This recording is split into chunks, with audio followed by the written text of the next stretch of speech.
ربنا يا ربنا ربنا يا ربنا ربنا يا ربنا ربنا يا ربنا.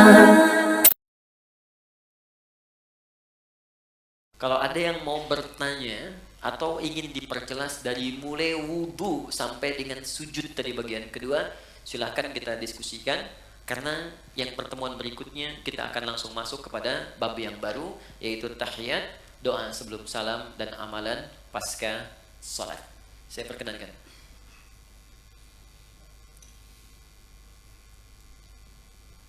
Ya, bismillahirrahmanirrahim. Jazakallahu khair, Ustadz Adi Hidayat. Baik teman-teman, masih ada waktu kurang lebih sekitar 30-an menit.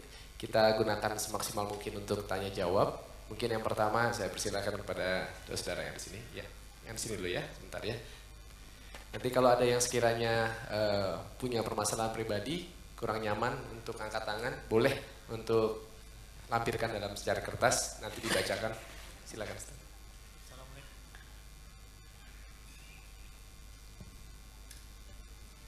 Assalamualaikum Ustaz. Nama saya Ihsan Ustaz. Di kajian bulan lalu kan duduk di antara dua sujud ada dua cara Ustaz. Iftiros sama yang tafaruk.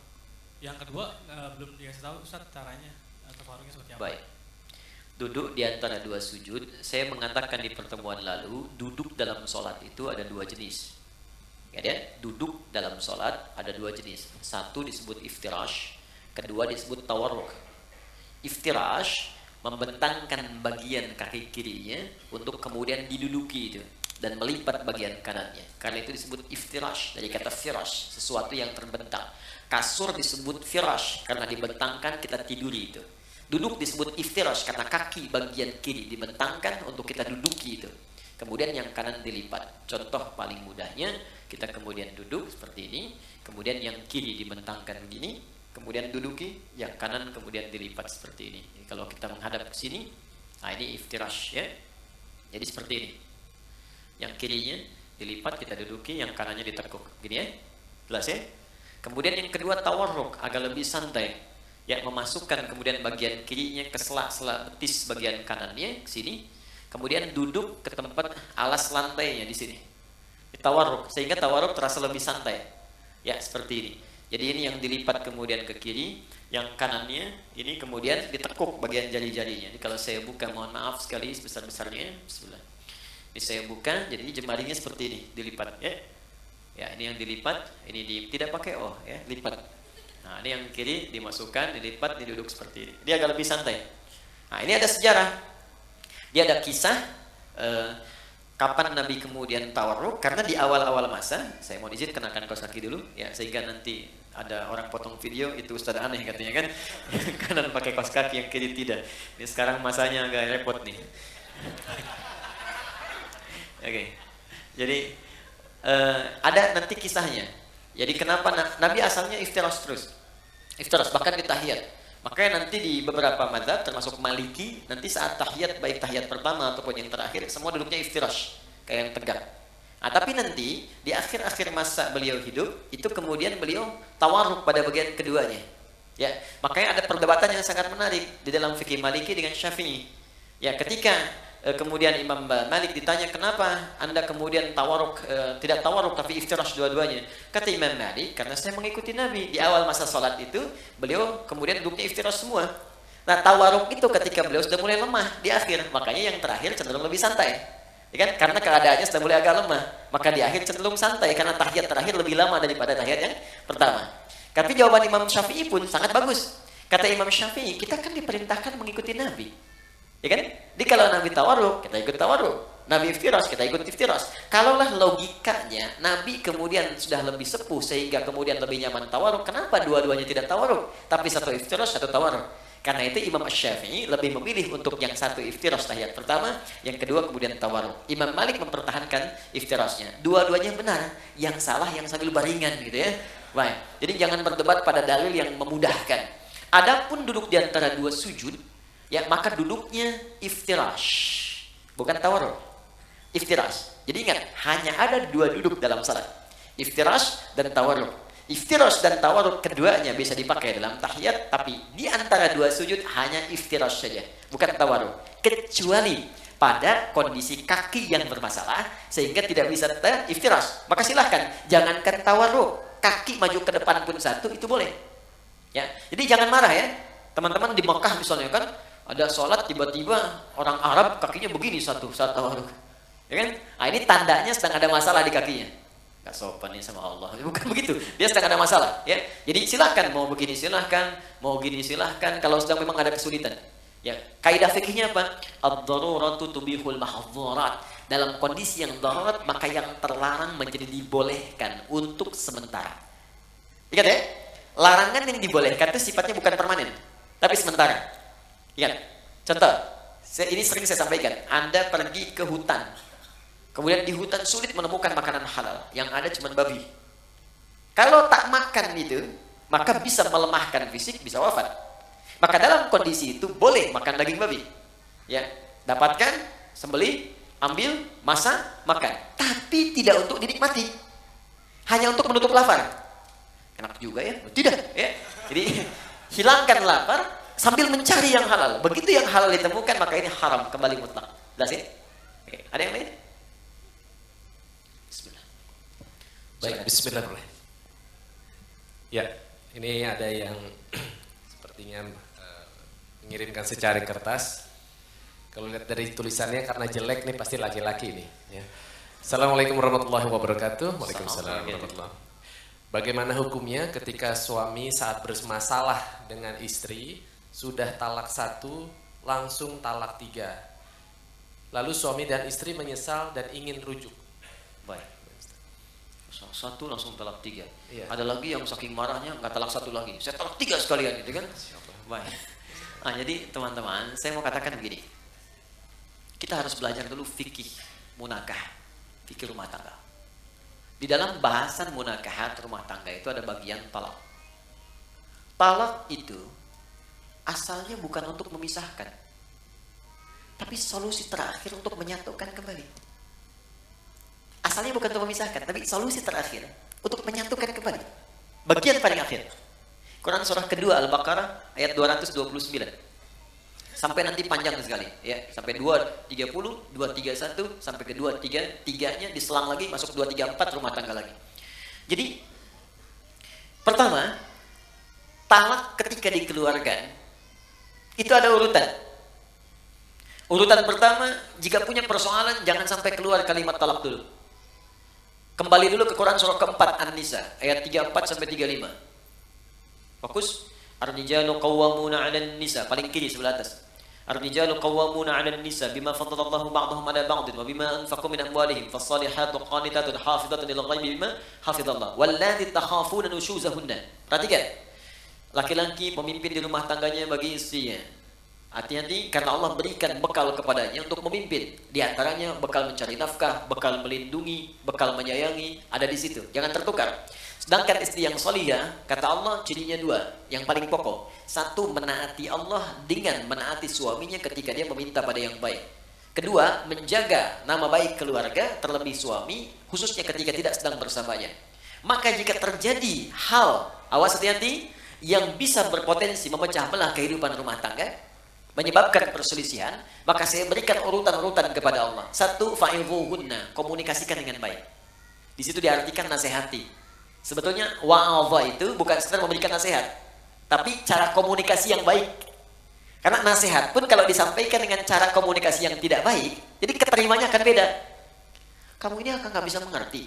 Itu kan sebenarnya mudah sekali. Ya, memang gampang disampaikan, cuma nyakitin gitu. Ya, jadi kalaupun Anda ingin memberikan nasihat kata Allah, saling menasihati, maka lakukan dengan komunikasi yang baik, yang bagus di situ.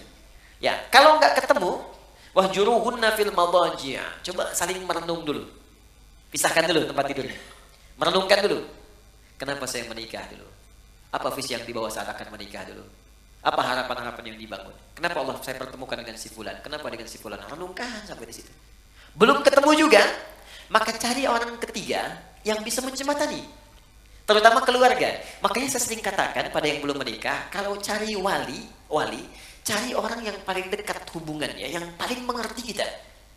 Makanya kenapa harus ayah? Karena nanti dari 3 tanggung jawab ayah, itu 2 diberikan pada suami yang telah akad selesai, yang 1 tetap jadi tanggung jawab orang tua, khususnya ayah. Yang dua itu apa? Satu, pemberian nafkah. Di begitu saya terima nikahnya, ya, si fulan binti fulan, sekian, dibawa air tunai, itu kewajiban memberi nafkah pindah kepada suaminya. Kedua, pemberian kasih sayang dan perhatian, perawatan.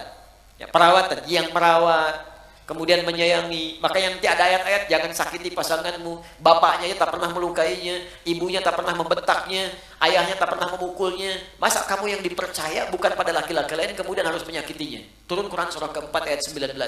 Bahkan kalimat iman dilekatkan di situ.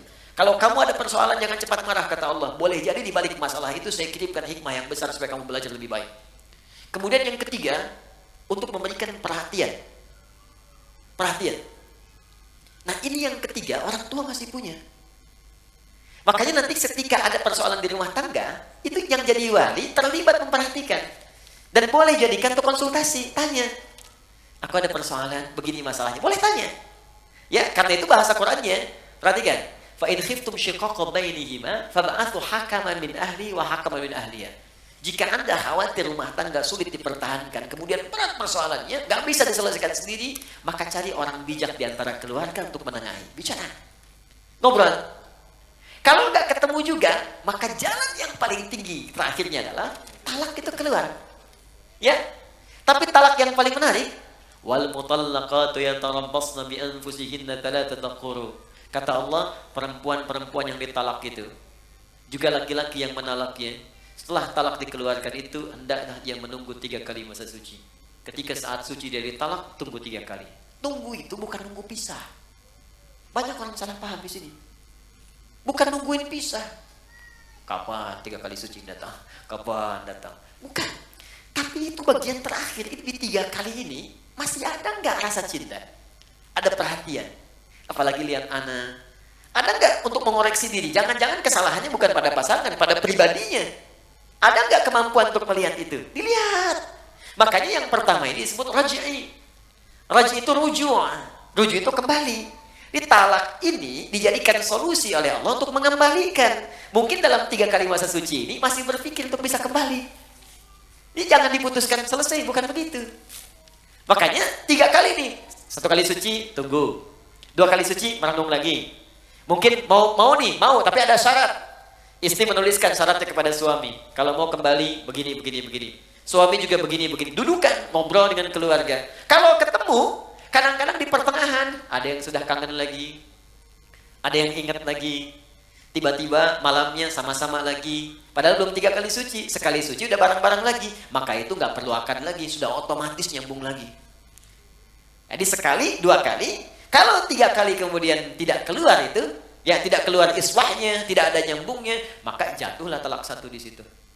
Jelas. Kemudian pengen dikoreksi, pengen balik lagi. Ya, kemudian nyatu lagi, akan kembali menyatu di situ. Kalau tidak diakadkan kembali, maka si perempuan berhak menikah dengan orang lain. Jelas ya? Nah, kalau kemudian menyatu lagi, ada masalah lagi, talak yang kedua baru jatuh. Jadi nggak ujung-ujung 3. 1 selesai, nyambung lagi. Talak lagi, masuk yang kedua. Itu pun masih ada koreksi sampai 3 kali lagi. Panjang sekali. Nah, kalau kemudian pada yang kedua ini sadar, nyambung lagi. Ternyata ada masalah lagi sampai yang ketiga puncaknya. 3 kali masalah sudah melewati 6 kali suci. Masa nggak selesai-selesai? Maka Allah kasih pelajaran. Kalau keluar yang ketiga ini, pada yang kedua nih. Pada yang kedua, kalau kamu sampai keluar talak yang ketiga lagi, kamu nggak bisa langsung nyatu kembali kecuali dua-duanya harus menikah dulu dengan yang lain dulu sebelum menyambung kembali. Supaya tidak terjadi talak lagi yang ketiga. Tapi kalau memang nggak bisa disatukan, dan memang ada hikmah, mungkin sampai di sini rumah tangganya, mungkin sampai di sini kelengkapannya, sudah. Maka di situ kemudian berlaku talak yang ketiga. Jadi nggak ujuk-ujuk kemudian langsung 3, tidak. Ada tahapan di situ. Yang paling menarik begini, boleh jadi perpisahan itu hanya muqaddimah untuk mengantarkan pada penyatuan kembali. Saya punya guru falak yang sangat terkenal di Indonesia. Namanya Kiai Haji Yujan Esa. Yujan Esa. Alhamdulillah. Esa itu singkatan Endang Syarif. Kiai Haji Yujan, orang Garut ini. Wah, ini Masya Allah, lebih cepat dari kalkulator. Jadi kalau udah ditanyakan, udah sekian. Arah kiblat sini. Kita hitung betul. Google kalah lah, pokoknya Kompas telat. Ya, jadi itu seketika. Haji Yujan itu didapatkan karena dikasih orang. Bahasa Arabnya Yujan. Wajada yajidu yujad, dikasih orang, haji yujad. Haji saya dikasih sama Allah lewat orang itu. Maka disebutkan haji yujad. Hajinya dikasih orang. Saya nggak perlu bangga dengan semua itu karena ini pemberian Allah.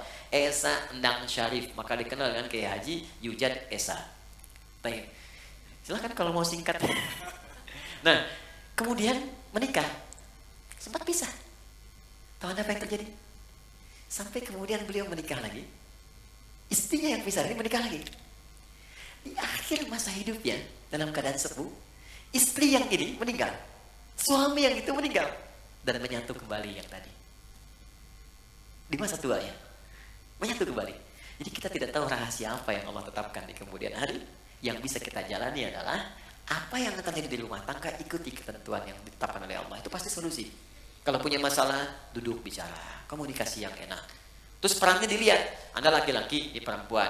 Kalau perempuan kata Allah, datang kepada laki-laki. Laki-laki itu pemimpin. Masih ingat kata-kata saya? Ciri khas pemimpin itu apa? Ya, ciri khas pemimpin tidak mau dipimpin. Dia hanya menerima masukan, tidak menerima saran. Ya, jadi kalau masuk kepada pemimpin, masuknya harus dengan cara yang tidak langsung. Biasanya kalau tidak tanpa mukadimah, papa sih begini-begini, balik lagi tuh. Tapi kalau kita masuk dengan cara yang lembut, Pak, saya mohon maaf kalau selama ini banyak salah, emang. Ya, nggak apa-apa, terima aja dulu. Nggak apa-apa. Iya, tapi mungkin Allah kirimkan papa untuk menyempurnakan apa yang kurang pada diri saya. Capek? Nggak apa-apa. Ya, memang hidup kita harus capek, Pak. Ya, tidak ada yang tidak capek. Kalau tidak capek mungkin kita sudah kembali kepada Allah. Saya bukan apa-apa, saya hanya takut ketika Allah tanya di kemudian hari, kenapa engkau tidak jaga pasanganmu dengan baik? Silakan, Pak, kalau ada yang salah bisa dikoreksi. Saya siap. Saya hanya khawatir sebelum pulang kepada Allah membawa beban yang tidak bisa saya selesaikan di dunia. Hari pertama diam, tapi malam dia akan berpikir. Tengah malam mungkin menangis. Besok-besok tiba-tiba datang kepada Anda. Ternyata saya punya salah, mah. Tuh kan, bener kan saya bilang kemarin. Tapi itu bisa terjadi. Ya, sholat, dalam sujud minta, ya Allah sentuh hatinya ya Allah, berikan kebaikan pada jiwanya ya Allah berikan kemuliaan, engkau pasangkan dia kepadaku bukan pada yang lain ya Allah, maka mohon ya Allah ringankan hisabku di hari kiamat. Itu lebih mudah. Jelas ya? Dan itu insya Allah akan indah. Bu, ada satu ya teman-teman akhwat. Ini kisah nyata di masa lalu. Ini mungkin awet untuk rumah tangga. Jadi setiap suaminya mau tugas di masa lalu, dia selalu berdandan rapi dandan. Terus diantar sampai ke depan pintu ya. Sampai dilihat bayangannya hilang. Ya, dia cium tangannya, suami cium kemudian keningnya, dia berangkat sampai katakan, dan selalu dibisikkan di telinganya. Pak, sayang, kami mendoakanmu, insya Allah sukses pekerjaan. Tolong jangan cari yang haram, kami karena kami satu detik pun tidak akan kuat di neraka.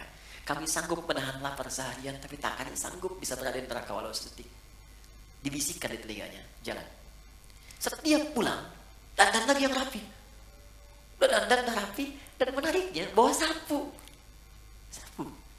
Bukan mau nyapu. Begitu suami datang, cium tangannya, duduk, makanan disiapkan lagi. Masya Allah, kalau bahasa kita, ayah sudah pulang, semoga Allah berikan segala kebaikan, kemuliaan, menghilangkan rasa penat. Aku mohon maaf, hanya ini yang terbaik yang aku bisa berikan. Kalau ada yang kurang-kurang kau marah, kau pukul pun silahkan, aku rela, diberikan sapunya. Dan tidak pernah dalam hidupnya terjadi pertengkaran yang luar biasa. Insya Allah. Bisa seperti itu. Suami mau berangkat, kan? Siapkan, dandan, kirimin SMS, kan? Sayang, insya Allah lancar ya hari ini aktivitas. Yakinkan pada dirimu aku bersamamu dalam suka dan duka. Wah. Dijawab sama suami, kamu kenapa sehat? Oke. Itu terakhir.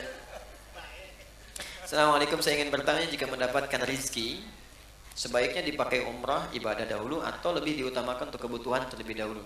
Karena takut kedepannya tidak cukup untuk memenuhi biaya hidup. Oke, teman-teman begini, jangan dipisahkan semua ibadah. Ya, memenuhi kebutuhan rumah tangga dan ibadah aspek yang lain secara ritual itu Allah sudah atur dengan sedemikian rupa.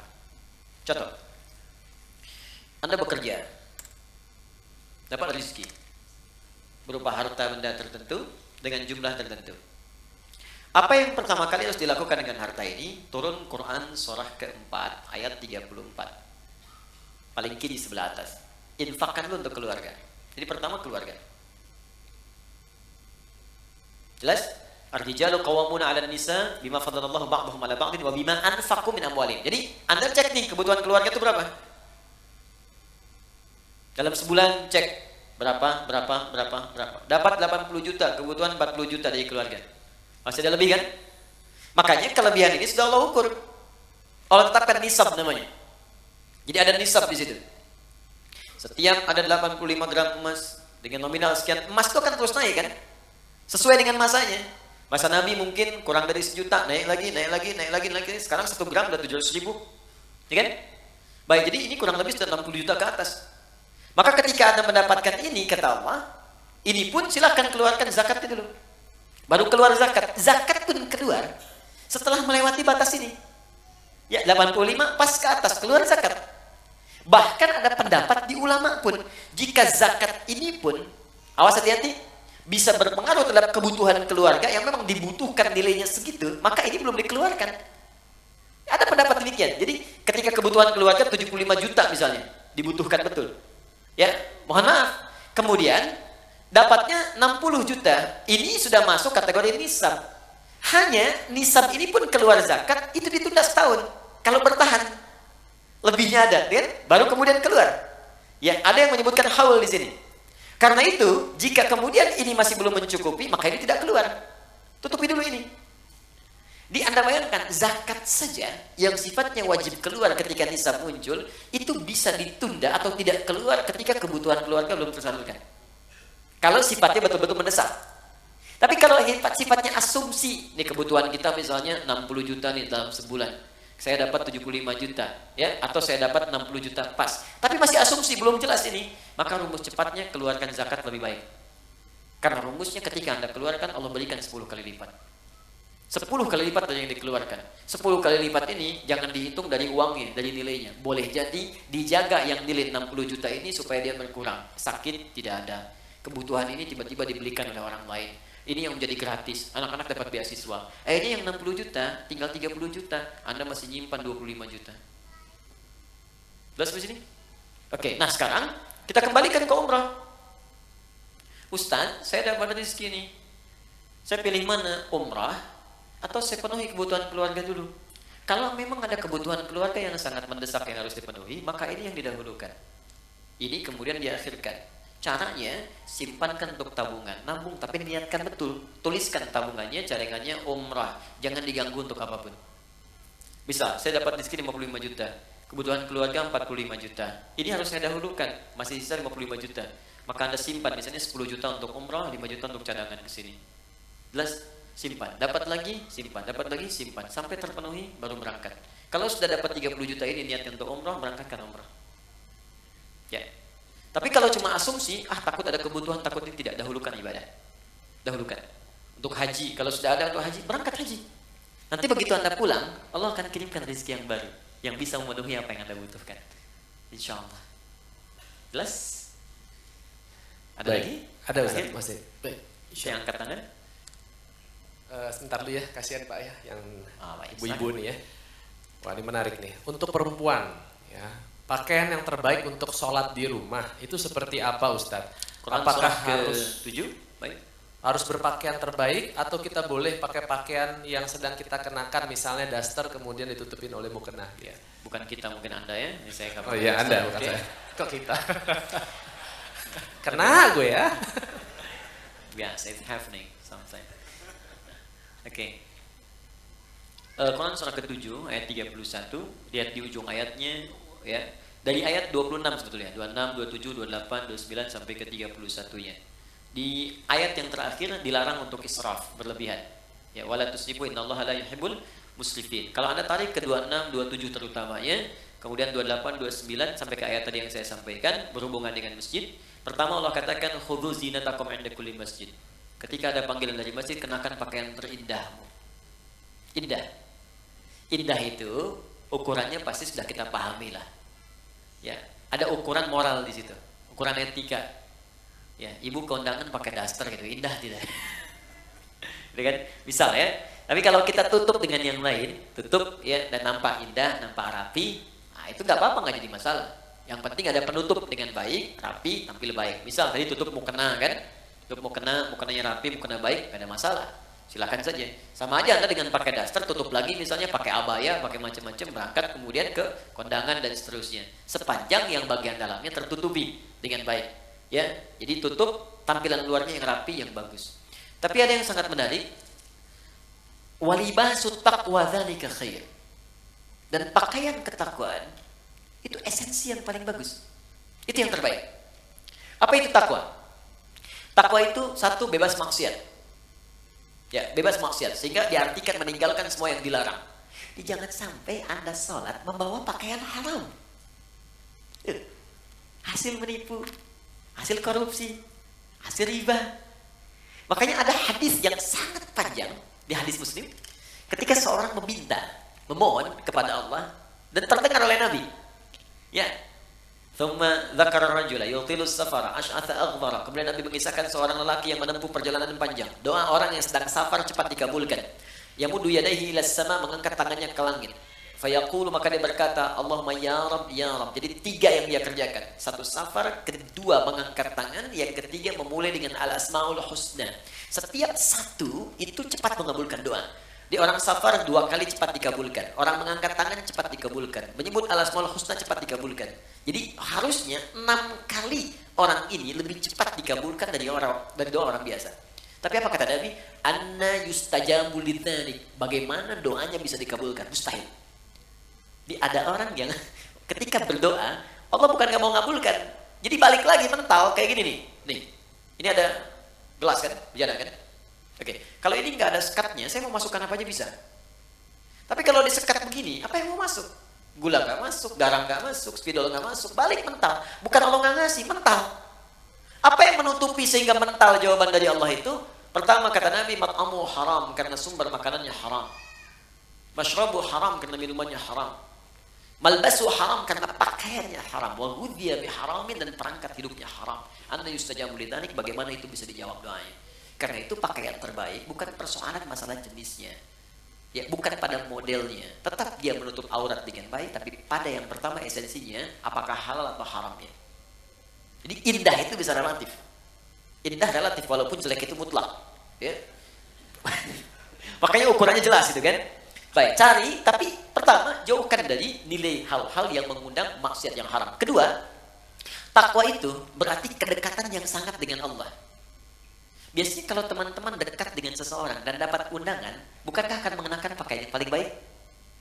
Sekarang Anda ingin dekat dengan Allah, maka ketika ingin dekat dengan Allah, cari yang paling bagus, yang paling baik. Maka semakin tinggi kedekatan itu, semakin ada rasa dalam hati.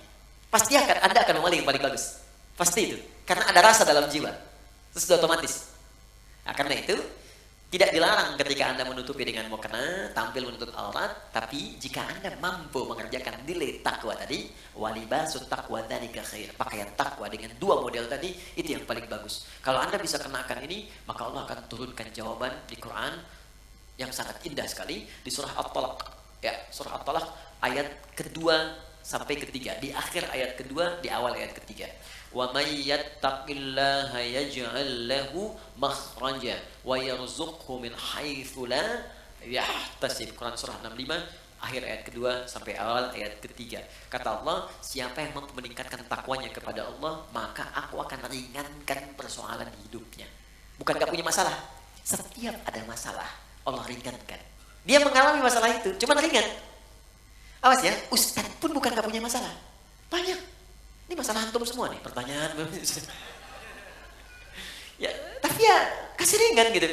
Dan tidak harus jadi ustaz. Dekati Allah, Allah pemilik semua solusi. Dan nanti ketika Anda mengalami persoalan itu, Allah ringankan. Bukan dapat masalah, diringankan sehingga ringan. Enak. Oke, sekali itu. Ya, Allah Taala ada. Cukup? Ya, baik. Ya. Oke, yang angkat tangan tadi ya. Ini banyak ya. juga. Ya, Assalamualaikum warahmatullahi wabarakatuh. Salam. Perkenalkan nama saya Bob Andinata. Saya ingin bertanya tentang khusyuk. Oke. Ini salah satu yang sulit ya. Saya pribadi kerjakan dalam sholat. Ya. Kebetulan saya profesinya dokter bedah. Jadi banyak masalah-masalah pasien yang saya pikirkan dan itu terbawa dalam sholat, ya. Sehingga dalam sholat sulit sekali sampai mungkin lupa rakaat gitu, Ustaz. Ya. Nah, seandainya begitu mungkin ada kiat-kiat apa yang Ustaz bisa berikan, bagaimana saya bisa khusyuk dalam sholat. Mungkin tadi ceramah Ustaz juga bahwa kita harus memahami bacaan, tapi saya udah mencoba untuk menghafal apa segala, tapi mungkin sulit bagi saya untuk menghafal bacaan-bacaan Al-Quran tersebut. Yang kedua, jika saya lupa ini rakaat itu bagaimana, ya, sujud sahwi ya Ustaz ya. Bagaimana tata caranya seandainya kita lupa tentang rakaat tersebut. Dan yang terakhir mengenai pertanyaan yang terakhir tadi mengenai pakaian yang didapat yang haram, ya, itu seandainya saya mendapatkan sesuatu yang haram, apa yang harus saya kerjakan? Apakah saya harus buang pakaian tersebut? Apakah saya harus berikan apa gimana? Itu ya. Terima kasih. Waalaikumsalam warahmatullahi wabarakatuh. Baik, pertanyaan dari Dr. Bob tentang persoalan khusyuk dalam sholat. Memang khusyuk itu masalah yang luas, universal. Tidak tersekat ke dalam profesi dokter bedah saja. Tukang kredit ketika sholat bisa ingat kreditnya. Yang mau arisan bisa ingat tuh, ya, ini giliran siapa menangnya. Semua. Karena itu di hadis Nabi menyebutkan umum. Ada 2 penyebab orang tidak khusyuk. Pertama, faktor setan. Ada setan khusus menggoda orang sholat, namanya khanzab. Ada yang menyebut khinzib. Setan itu banyak jenisnya. Nanti mungkin bagus juga kalau kita belajar fikih setan, ya, supaya tahu cara menghindarinya. Ya, kita nanti belajar jenis-jenis setan. Ada setan di rumah tangga, ya, ada di Quran surah kedua ayat 102, namanya dasim. Ada setan di pasar, itu yang kalau ke mall pulang-pulang masih ingat tas belum dibeli. Ada, ya, ada banyak. Ya, ada setan di tempat-tempat musik, ada banyak macam-macam. Ya, nah ini kembali ke setan yang goda orang sholat. Nanti saya sampai ke jawabannya.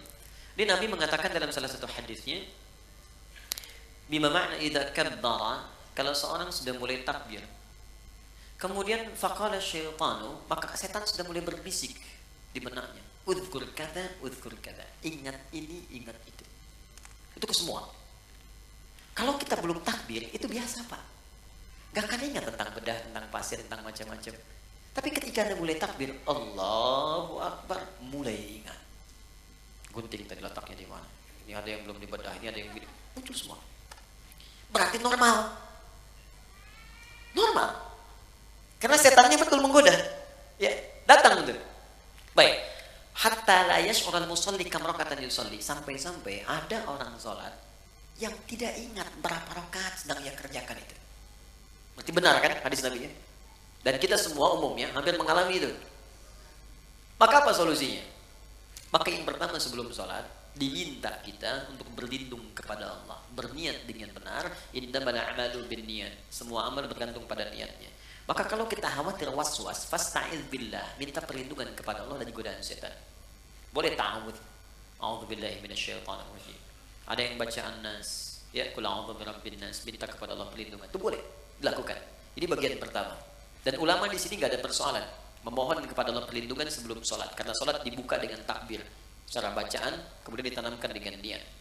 Yang kedua, ini yang paling penting, Quran surah ke 2 Al-Baqarah ayat 45 sampai 46. Sebelum sholat dibuat persiapan yang matang untuk sholat. Ya, kata Allah di ayat 46-nya, alladzina yadhunnuna annahum mulaqu rabbihim wa annahum ilaihi raji'un. Di ayat 45, khusyuk itu enggak mudah. Wa innaha lakabiratun. Salat itu enggak mudah illa 'alal khasyin, kecuali bagi orang khusyuk. Siapa orang khusyuk ini? Ternyata khusyuk dimulai sebelum salat. Bukan saat sedang salat.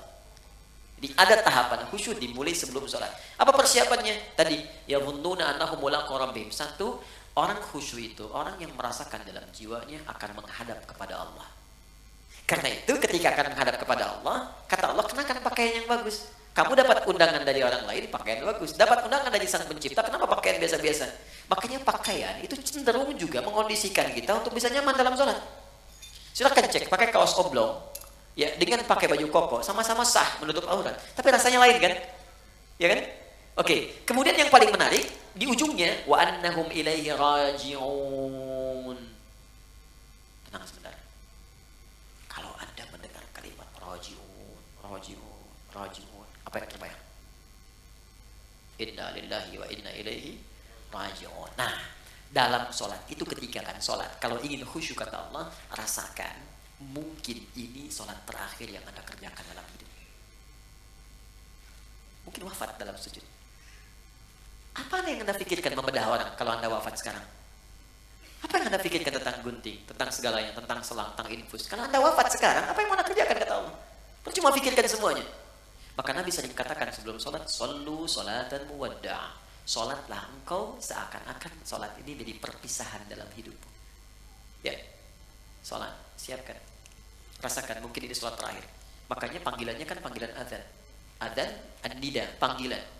Oke, saya ganti namanya. Andi, ada namanya di sini? Tidak ada. Baik, kalau tidak ada, oh ada. Baik, kalau ada saya ganti dulu. Asep, ada? Ada. Pasti nggak ada. Suneo, nggak ada kan? Pasti nggak ada. Suneo dipanggil Allah. Apa artinya? Kita dipanggil tiap hari. Adi dipanggil Allah, Bob dipanggil Allah, Hasan dipanggil Allah, Andi dipanggil Allah. Allahu Akbar, dipanggil kan?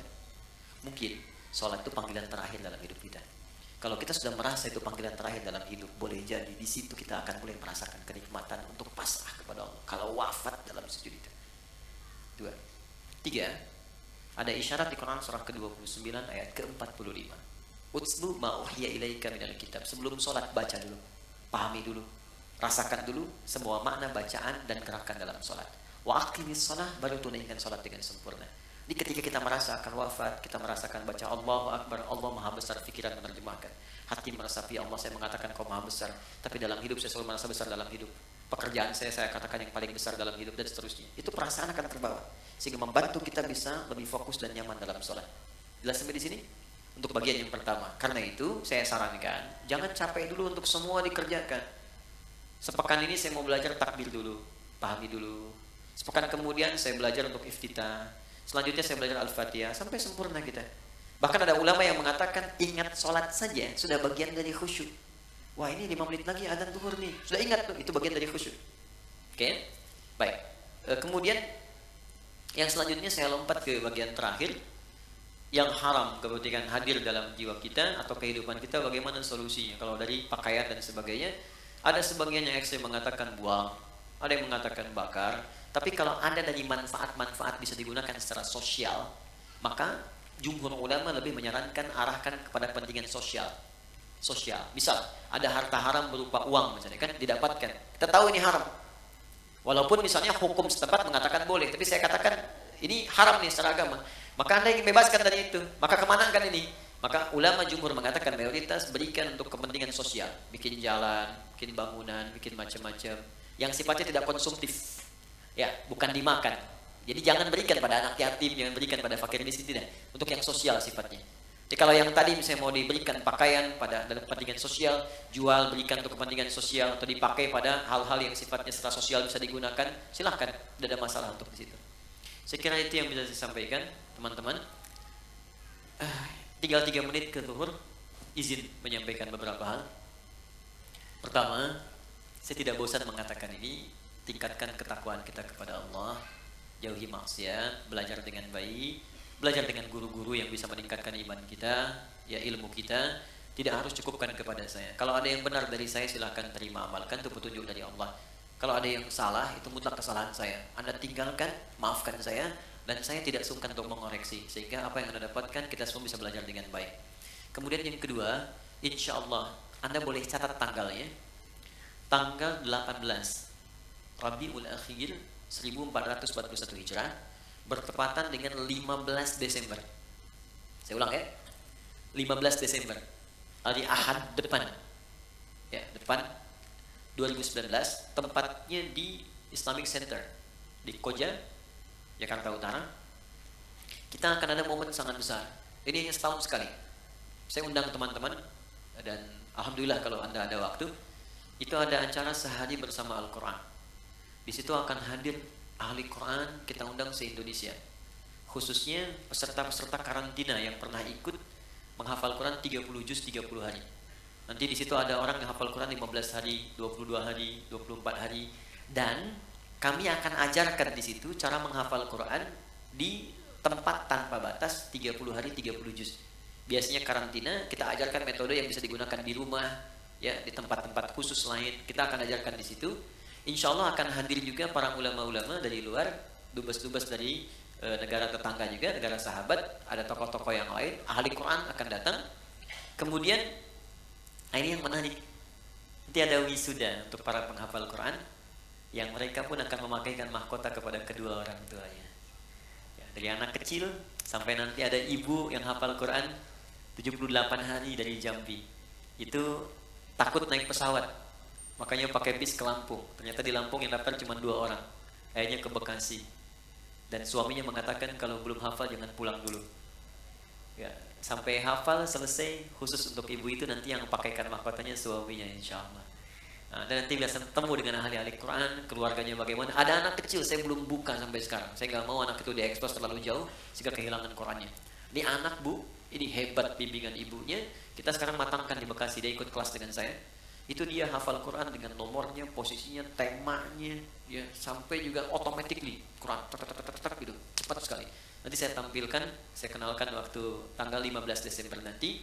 Jamnya dari jam 8 pagi sampai menjelang zuhur setengah 12. Jadi untuk sesi ta'limnya yang saya sampaikan jam 8 sampai sekitar jam 9 setengah 10. Jam 10-nya masuk nanti sesi untuk ada taklim, wisuda, ada juga nanti ulama-ulama yang lain untuk hadir.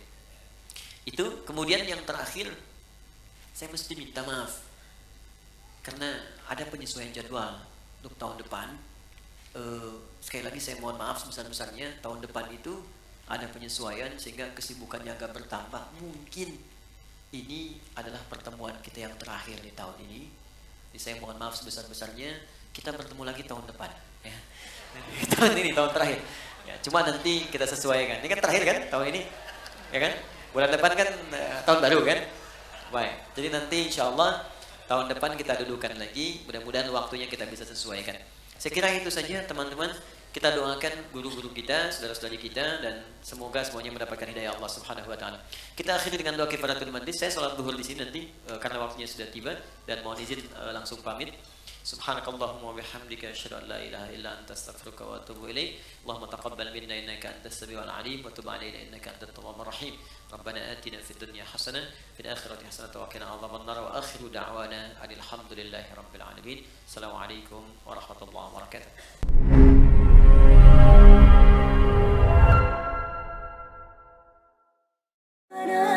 ربنا يا ربنا ربنا يا ربنا ربنا يا ربنا ربنا يا ربنا ربنا يا ربنا